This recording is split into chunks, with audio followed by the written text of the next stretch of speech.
Hey everybody, this episode is so stinking late, it's crazy. On Friday, I had computer issues. Saturday, I was able to get the show recorded, and then a bunch of other things kind of came up and I wasn't able to get it edited and then out to you. And then today I was like, oh, well, this morning when I woke up, I was like, I'll just take the Christmas lights off the house and do some yard work. And now it is 5 o'clock Phoenix time, and I just finished doing that. So it's just been a very a nutty week for us. Nothing bad, just poor time management on my part. I think things won't take very long, and they turn out to take way longer. But a happy little benefit from that is that we got Tesla's Q4 2021 vehicle prediction and deliveries report, and I'm going to read those to you now. First up, we have Q4 2021. We have Model S and Model X. They produced 13,109 Model S and X's, and they delivered 11,750. Now let's get to the Model 3 and the Model Y. They produced 292,731 Model 3s and Ys, and they delivered 296,850 Model 3s and Ys. So pretty good. If we go break down the totals here, that's 305,840 vehicles produced and 308,600 vehicles delivered. So congratulations to the team at Tesla. Now let's move on to the 2021 overall numbers for production and deliveries. They produced 24,390 Model S and Model X's during 2021, and they delivered 24,964. Now, the reason why there is the Model S and X deliveries for the year are so low is because they stopped production throughout 2021 to retool for the new Model S and Model X. And they just didn't sell very many, or produce very many, I guess. I don't know how many they actually sold, but they created quite a backlog on those vehicles. Now for Model 3 and Model Y, they produced 900,632 Model 3s and Ys, and they delivered 911,208. So pretty impressive numbers for Tesla. That's a total of 930,422 produced and 936,172 delivered. So congratulations to the whole Tesla team. All right, now that we're done with that, let's jump into the show.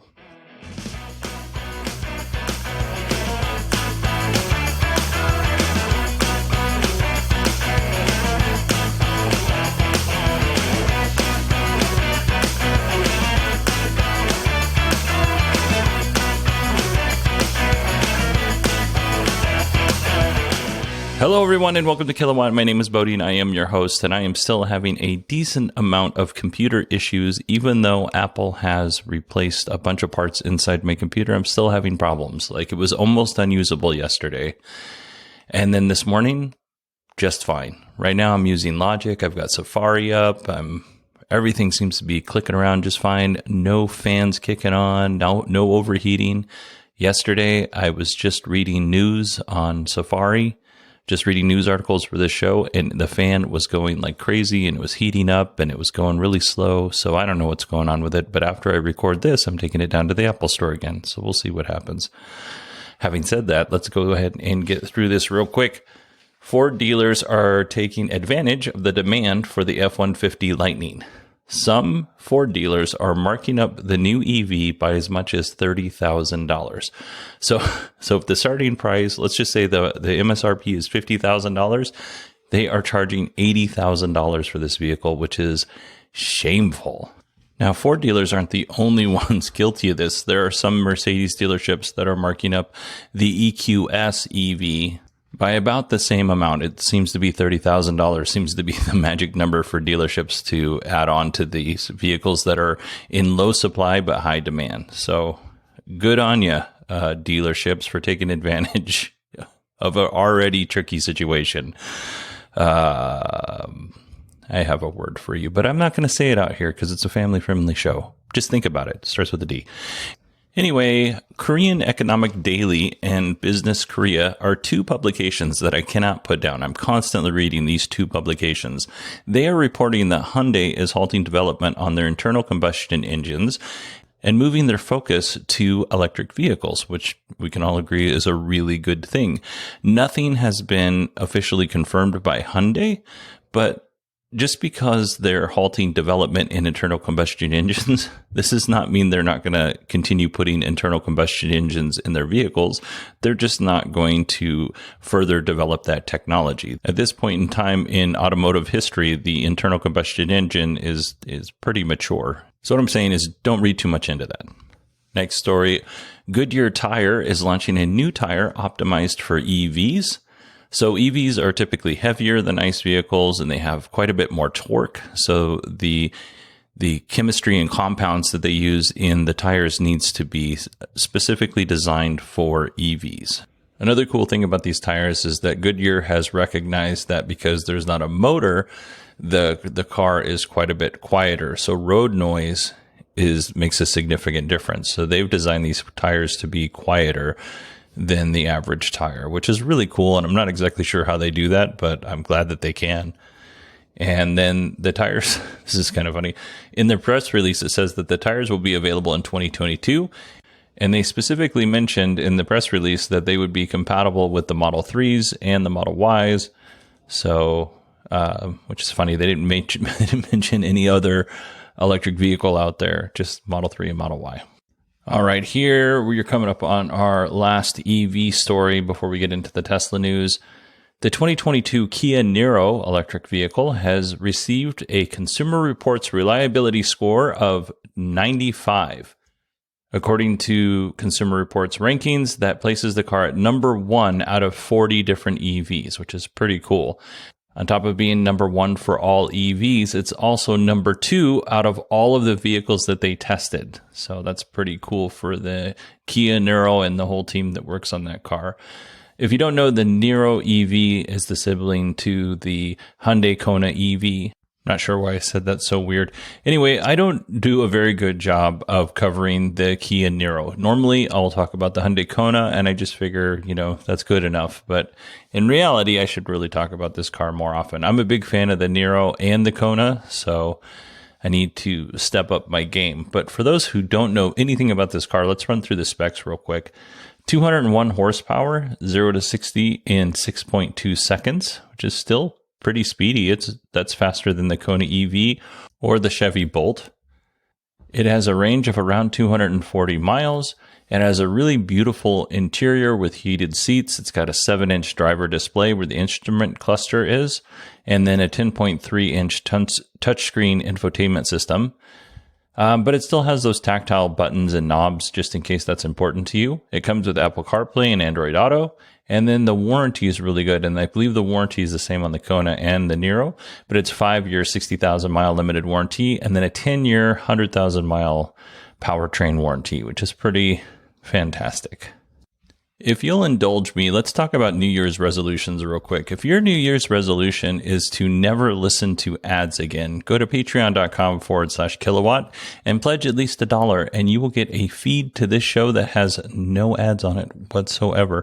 As a matter of fact, in most cases, you'll not even hear this Patreon plug. And the only reason why you would hear it is because I forgot to take it out because, that's me. But if that's your New Year's resolution, go to patreon.com/kilowatt and check it out. In all seriousness, though, Patreon supporters at the end of the year get a little report on the show on how it did in 2021 and then what my goals are in 2022. So everybody who listens on the normal feed, you'll get, the rest of the Tesla news and that's it. And then for everybody who listens on the Patreon feed, you'll get that extended report. All right, jumping into the Tesla news here. Tesla issued this week some recalls here in the United States and China. First up, let's talk about the United States. 356,000 Model 3s are being recalled because the trunk lid can wear on the cable for the rear view camera, and this will cause the camera to malfunction or just to stop working altogether. So models that are going to be affected will be built from July 15th, 2017 to September 30th, 2020. This likely only affects 1% of the vehicles. However, Sierra did mention that they have some problems with their backup camera, so maybe they're a part of this. Tesla owners will be notified if they were affected by February 18th, 2022. 119,000 Model S's are being recalled because of a front latch that may be misaligned, preventing the secondary latch from engaging, which will cause the hood to fly up while you're driving down the road. This actually happened. I didn't have a Model S at the time. My friend and I from high school, my best friend from high school, is still my best friend to this day.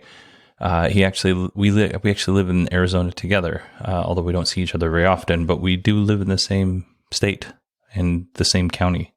We just live on opposite ends, so it's harder to get together. But still, we were driving one morning, and I remember it was just really cold, and we had a habit, because I grew up in Alaska, if you didn't know, we had a habit of just scraping the window just good enough so whoever was driving the vehicle could see, and my buddy was driving that day. He had a really cool Volkswagen pickup truck, and only 3 of the cylinders worked. So this was not a speed demon by any stretch of the imagination, but I have a lot of fond memories of this little pickup truck.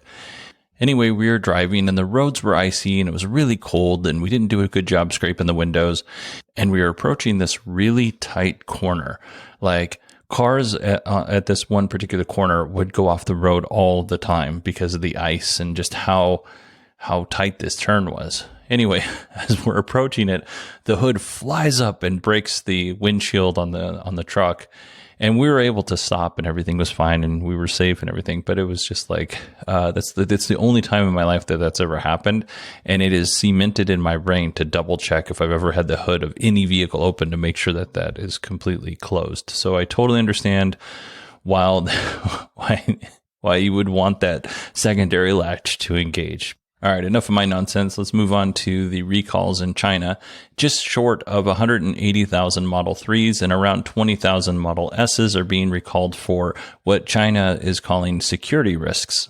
Most of these cars were actually built in China, but a few were imported, around 25,000 or something like that. I don't remember the exact number. But before I go into the rest of the story, I just want you to take a moment and collect your thoughts and just kind of say out loud. You don't have to say it to anybody in particular. Just kind of say out loud what you heard or what you thought of in your head when you heard security risks. Because I was thinking like national security, data leaks and hacking and all this other stuff, but it couldn't be further from the truth. According to channelnewsasia.com, the defects are because the backup camera could fail or because the hood could open suddenly while driving. So it sounds like it's kind of like the same exact thing that's going on here in the United States. Just it's being reported as security risks in the Western media. And I'm sure it's all about, translation. Here's a weird Tesla story. Tesla is putting 2017 battery packs in 2021 Model 3s. Now, not every Model 3 is getting this 2017 battery pack. It'll have a little warning when you go to buy your car, and the miles will typically be over 1,000 miles. So these may have been demo units, and then they're trying to sell them as new because they're under a certain mileage, I guess. So I think it's a good thing that Tesla is telling you that this is the case. I think that's responsible on their part. However, if you get one of these 2017 battery packs, you could see as much as a 12% reduction in range when compared to current battery pack specifications. So that's pretty significant just from the get-go. And there's no discounts on these cars. They cost as much as a brand new 2021 Model 3 costs. There's no discount, no benefit to getting it a 2017 battery pack. Now, other than maybe you'll get it sooner. So, I mean, no shade, no lemonade here. Tesla's doing what they got to do to get cars out, but I wouldn't want a 4-year-old, and depending on when you purchase your 2021 Tesla, a 5-year-old battery pack. That wouldn't be for me. I wouldn't want that. All right. I thought it would be fun because it is January 1st, 2022, to run down some of the vehicles that I'm excited about seeing in 2022. So consider this the syllabus for the Kilowatt podcast in 2022. Here we go. Our first three vehicles, we don't have a lot of information about them, so I'm just going to name them real quick. The Polestar 3, the VW ID.5, and the Genesis GV60 SUV. If you weren't aware, Genesis is Hyundai's luxury brand. Looks like a beautiful car. Our next vehicle isn't so much beautiful as it is adorable. I'm talking about the Canoe lifestyle vehicle. This looks like a futuristic microbus. It's going to start at $34,700. It'll seat 7 and have a range of 250 miles. Honestly, I'm not 100% sure Canoe can pull this off for this vehicle, especially in 2022 with all the component shortages and things like that. But I hope they do. It'd be really cool if they were actually able to get this vehicle out the door. And then we have the BMW iX Drive 50, which used to be called the BMW iNext. This vehicle is equivalent in size to the BMW 3 Series, so that's just putting that in your head. Originally, it was announced to be a Model 3 competitor, and it was going to cost around $40,000. Well, that was then, and this is now, because it now starts at $82,300. Quite the price jump. It is all-wheel drive. It'll have 516 horsepower, 0 to 60 in 4.4 seconds, and a 300-mile range. First, it'll be released in Europe sometime real soon, actually, and then it'll likely come to the U.S. sometime in March. So that's pretty cool for the BMW fans out there.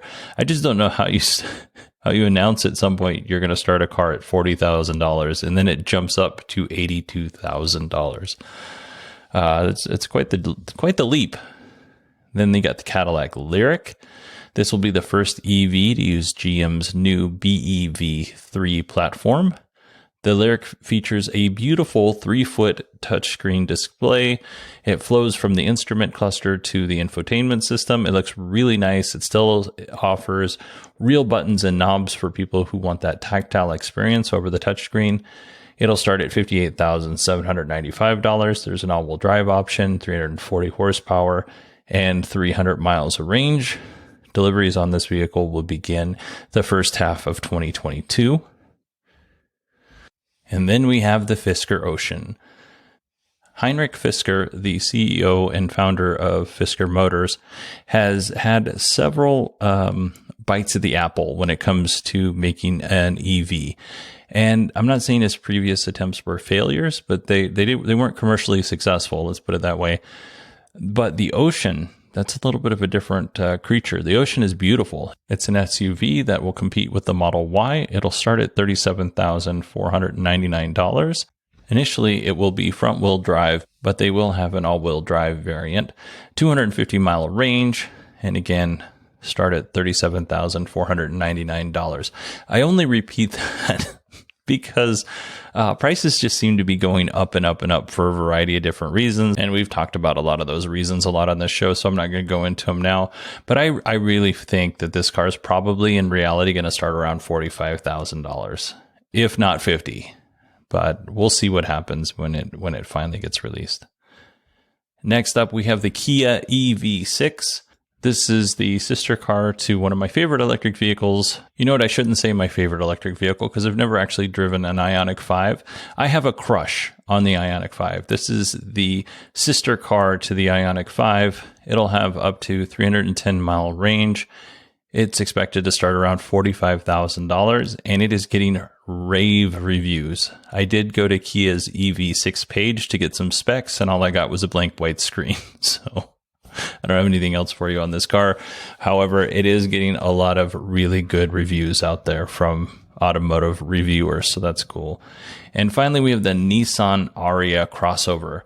This is a huge upgrade from the Nissan Leaf. Like, I don't have anything bad to say about the Nissan Leaf. I think it's a good car, but Nissan has kind of left that car to die on the vine in recent years while still charging a pretty penny. So I'm happy to see the Ariya is out there. Now, if you want more information on the Nissan Leaf, actually, James at True North EVs, I'm about halfway through his interview. He interviews a gentleman who has a Nissan Leaf, and that's not the whole focus of the interview, but they talk a lot about it. So if you're interested, open up your podcast client and search for True North EVs. You'll find it there. It's the latest episode. Let's see here. Going back to the Aria, though, it's going to start at $46,000.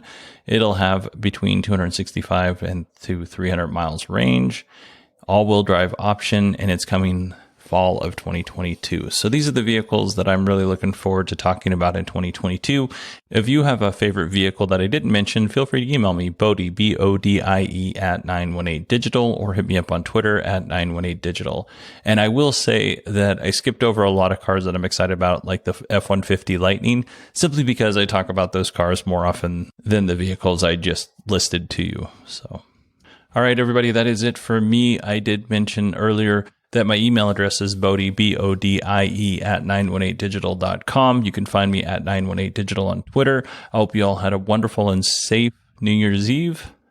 Next week is CES in Las Vegas, and I think I'm going to try and do something a little different. And don't hold me to this promise, but I think starting Wednesday, I'll record fairly short shows covering Wednesday, Thursday, and Friday of CES, because there's bound to be a lot of news coming out during that time, and I don't want to cram it all into a Friday show. So I'm going to try it out. I don't know if I can actually make it work, because my computer is not working out, although it's doing fine right now. My computer's not working out. Also, I have to have the time to do that. So it might just all get shoved into a Friday show, but I'm going to try not to do that and just kind of parse it out over the week, so it's a little easier to digest for everybody involved. All right, everybody, thanks so much for listening to the show. I hope you have a great week, and I will talk to you next Friday.